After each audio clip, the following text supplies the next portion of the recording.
মামলা আছে, কন্টেম্পট পিটিশনও রয়েছে, অ্যাজ ওয়েল অ্যাজ স্টেটের পক্ষ থেকেও যা যা অ্যাপ্লিকেশন রিভিউ যা করেছেন আছে। নিশ্চিতভাবেই আশা করব তাদের যে দাবি দেওয়ার কথা, মলয়বাবুদের যে দাবি এতদিন ধরে, তো সেটা যাতে মানে একেবারেই সেটা মিটিয়ে দেয় মলয়বাবুরা সহ। শুধু তো মলয়বাবু শ্যামলবাবুর বা তাদের সংগঠনের বিষয় না, এটা সবাই পাবেন। পেলে সবাই পাবেন, না পেলে কেউ পাবেন না। ফলে এটা পেলে প্রত্যেককে খুশি হবেন, কারণ এই লড়াই দীর্ঘ লড়াই ছিল, একদিনের লড়াই নয়, এবং 7 বার জেতা মামলা। ফলে আমরা নিশ্চিতভাবেই কন্টেম্পটের এর বাইরে যাওয়ার উপায়ও নেই, কারণ সুপ্রিম কোর্টের নির্দেশ। আপনি প্রলং করবেন না বিষয়টাকে একেবারেই ওই মানে মেনে নেবেন, কারণ এটা একেবারে অন্তিম পর্যায়ে, মেনে নেওয়া ছাড়া উপায় মানে এই মুহূর্তে থাকার সুযোগ নেই। ফলে যাতে আর ফার্দার ডিলে না হয়, কর্মচারীরা যাতে পেয়ে যান, আজকে যেটা মনোভাব দেখিয়েছেন রাজ্য প্রশাসন, ঠিক আছে। তো সেক্ষেত্রে নিশ্চিতভাবেই আমরা চাইবো যে সরকার যাতে মিটিয়ে দেন, সেটা হলে সব থেকে ভালো, এবং সেটা যদি না হয় তাহলেই কিন্তু মূল অসুবিধাটা শুরু হয়। এর আগে সরকার তারা মেটাননি, তারা বঞ্চিত করেছিলেন, তারা কর্মচারীরা বঞ্চিত হয়েছিল, তাই মামলায় যেতে হয়েছিল। 7 বার জেতা মামলা, নিশ্চিতভাবে এখন এদের প্রত্যেকের যে দাবি দেওয়া সেটা আশা করি মিটে যাবে, এবং সরকার তাদের দাবি দেওয়া যা ছিল রায় অনুযায়ী সেটা মিটিয়ে দেবেন। সেটা হলেই সব থেকে মঙ্গল, সেটা হলেই কর্মচারীদের মঙ্গল, মানুষের মঙ্গল।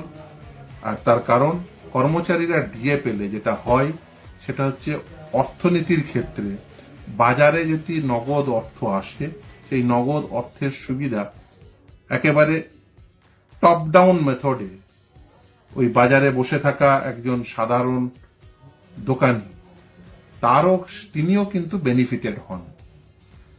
ফলে ডিএ পেলে শুধুমাত্র একজন সরকারি কর্মচারী নয়, নগদ অর্থ যদি কর্মচারীদের হাতে আসে,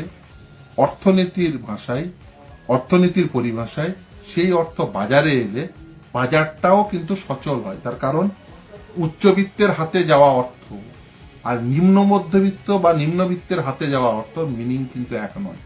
কারণ উচ্চবিত্ত তার হয়তো কয়েকশো কোটি টাকা আছে, সেখানে তার সঙ্গে আরো 200 কোটি টাকা অ্যাড হলো, তাতে কিন্তু তিনি এমন খরচ করবেন না যাতে অর্থনৈতিক সচলতা তৈরি হয়। কিন্তু নিম্ন মধ্যবিত্ত বা নিম্নবিত্ত মানুষের হাতে টাকা এলে বাজারের সচলতা তৈরি হয়। এবং শুধু তাই না, ডিএ বাড়লে যেটা হয় সেটা হচ্ছে যে খেটে খাওয়া মানুষ তাদের যে দৈনিক মজুরি সেটাও কিন্তু বিবর্ধিত হয়, কারণ ডিএ সেটি বাজারের মূল্যের সঙ্গে সাযুজ্য রেখে বাড়ে। ডিএ বাড়া মানে হচ্ছে কনজিউমার প্রাইস ইন্ডেক্স, সেটা বিবর্ধিত হয়েছে, তাই মহার্ঘ ভাতা বিবর্ধিত হয়েছে। আর বাজারে দ্রব্যমূল্য বৃদ্ধি ঘটলে, তার সূচকের বৃদ্ধি ঘটলে একজন শ্রমিকের যে শ্রম মূল্য সেটারও বৃদ্ধি ঘটে, একজন কৃষকের যে কৃষিজাত পণ্যের মূল্য সেটারও বৃদ্ধি ঘটে। ফলে এই বাজারের অর্থনৈতিক সচেতনতার জন্য, অর্থনৈতিকভাবে বাজারটাকে সচল রাখার জন্য কর্মচারীদের এআইসিপিআই অনুযায়ী ডিএ দেওয়া এটা যেমন জরুরি, একইভাবে জরুরি কৃষকের ফসলের মূল্য দেওয়া, এবং তার সঙ্গেই জরুরি শ্রমিকের শ্রমের মূল্য দেওয়া। শিক্ষকেরা বঞ্চিত থেকে যাচ্ছে। গ্রান্টিড এড মানে হচ্ছে না, যেহেতু ক্লিয়ার করে বলে দাও, গ্রান্টিড এড মানে হচ্ছে যারা সরাসরি সরকারি কর্মচারী হয় আর সরকার পোষিত কর্মচারী হয়। অর্থাৎ এই যেমন স্কুলগুলো, যেমন দেখবেন জেলায় একটা করে সরকারি স্কুল থাকে, কিন্তু বাকি স্কুলগুলোকে সরকার সেগুলোতে অনুদান দেন, সরকার পোষণ করেন। ফলে এই গ্রান্টিড এড মানে হচ্ছে যে যারা এখনো পর্যন্ত পাননি, সরকার যাদের পোষণ করেন, অনুদান দেন, ফলে তাদেরকে, অর্থাৎ শিক্ষক সহ এই যেমন পঞ্চায়েত কর্পোরেশন, মিউনিসিপ্যালিটির কর্মচারী যারা ওই রোপা রুল 2009 মোতাবেকই বেতন পেতেন। অ্যাকচুয়ালি কি ছিল, যেহেতু এই সংস্থাগুলো আলাদা আলাদা, আর্টিকেল 12 অথরিটি গুলো আলাদা আলাদা, সেই জন্য আলাদা আলাদা রোপা রুল তৈরি হলেও প্রিন্সিপালটা এক ছিল। ওই ডে এর ডেফিনেশন সেটা যে ডিএ এআইসিপিআই অনুযায়ী দিতে হবে, 1982 কে বেস ইয়ার ধরে 536 এর সঙ্গে সাপেক্ষে সেটা ক্যালকুলেশন করতে হবে। এর আগের সরকার যেটা করেছিল, আমি জাস্ট 2 মিনিট শুধু ওইটা বলে দিই, এর আগের সরকার যেটা করেছিল সেটা কি করেছিল, প্রথমে তো দেননি, তারপরে আমরা 7 বার জেতার পরে যেটা ক্যালকুলেশন করেছিল একদম মিস ক্যালকুলেশন, সেটাই আমরা আইডেন্টিফাই করি। যেটা শ্যামল বাবু বলল যে প্রথম কথা বেসটাকে অল্টার করেছিল, বেসটাকে হায়ার করে কি হলো, ডিএ এর অ্যামাউন্টটা কমিয়ে দেওয়া, নাম্বার 1। Number 2 calculation. দেখুন ক্যালকুলেশন কিভাবে করতে হতো, basic pay plus grade pay, এই দুটোর উপরে ক্যালকুলেশন, সাধারণ কর্মচারীদের ক্ষেত্রে এই দুটোর উপর ক্যালকুলেশন করে ডিএ হতো।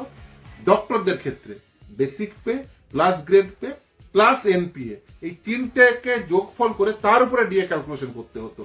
সেটা কিন্তু এর আগের সরকার কি করেছে, তারা কিন্তু এই চাতুর্যতা দেখিয়েছে। তারা এই ক্যালকুলেশনে প্রথম কথা বেসটাকে অল্টার করেছে, দ্বিতীয় কথা ক্যালকুলেশনের সমস্ত বেতনের সমস্ত কম্পোনেন্ট গুলোকে অ্যাড করেনি, তৃতীয় কথা এআইসিপিআই অনুযায়ী দেননি। তারা একটা কল্পিত একটা কোথা থেকে প্রথমে বললেন গোটা বিচার পর্বে 9 বছর ধরে গোটা বিচার পর্বে কোথাও বলেননি যে মানে স্টেটের নিজস্ব কনজিউমার প্রাইস ইন্ডেক্স আছে। অল অফ দ্য সাডেন ইন্দু মালহোত্রা কমিটিতে তারা বলে তাদের নাকি নিজস্ব একটা কনজিউমার প্রাইস ইন্ডেক্স আছে। ইভেন এই যে ইন্দু মালহোত্রা কমিটির 4th মিটিং এবং 6th meeting A specifically confederation of state government employees একদম নাম লিখে বলেছিল ওদের ডাকার কথা, অর্থাৎ মলয়বাবু এবং শ্যামল বাবুদের ডাকেন নিয়ে। সেটা যখন আদালতে আমরা তুলে ধরি তখন সুযোগ দেন, তখন ইন্দু মালহোত্রা কমিটি, তখন আমরা দিল্লি যাই এবং আমি প্রথম ওই ওপেনিং সমস্ত বক্তব্য সহ আমাদের যে কি কি দাবি দেওয়া, আমরা কেমন ভাবে ডিএ পেতে পারি সেই ক্যালকুলেশন শিট সহ সেটা তুলে দিয়ে এসেছি। এখনো পর্যন্ত সেটার কিছুটা অংশ পেয়েছি, বাকিটা পাইনি বলেই আজকে যেহেতু মিটিং ডেকেছিল, আজকে অনেকেই ফোন করছেন, অনেকে জানতে চাইছেন।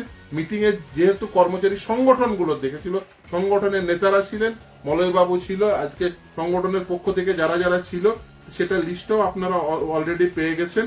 নিশ্চিতভাবেই মলয়বাবুদের সঙ্গে মলয়বাবু ছিল এবং মলয়বাবুদের পক্ষ থেকে ছিল, আপনি ছিলেন, শ্যামল দা ছিল, আর সুজস মুখার্জি ছিল। অন্যান্য সংগঠনের ইউনিটি ফোরাম, সরকারি কর্মচারী পরিষদ এবং সংগ্রামী যৌথ মঞ্চ, এই 4টে সংগঠন ছিল।